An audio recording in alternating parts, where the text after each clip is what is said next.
So we're back, and we're going to pick it up right here with porcelain. So porcelain are these beautiful plates. They were clay. They were made of clay, heated at a high temperature in a kiln, and they'd have these beautiful designs put on them. And it would be sort of like it would be called like a glaze. Even so, if you take ceramics, that's what it's called today, and it would come out with this really smooth feeling, and it became really valuable. And it was a huge export. People wanted it, and it's going to be something that becomes valuable, and it's going to be desired by wealthy people all over the world. It's so well known that it becomes known as China. The plate becomes known as China. All right, and that's going to be part of their culture and also part of the trade at that time. Now we move into the Song Dynasty. So they're going to create paper money. The first time the world has paper money. The reason is very simple. People did not want to carry around coins. They were heavy. It was a pain to trade them. Paper currency you could fold up, put in your pocket, whatever you're carrying. It was a lot easier.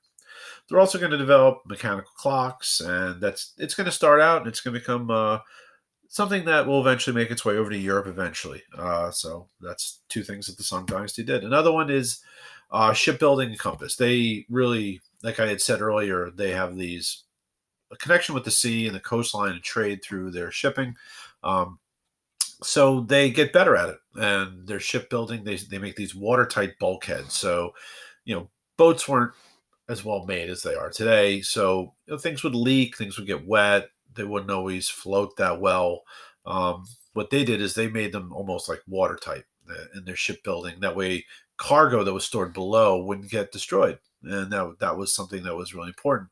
Also, right here, something they had a compass at this point in history, but in here it was filled with water. So they would have this like magnetic needle inside, and it would be floating in the water.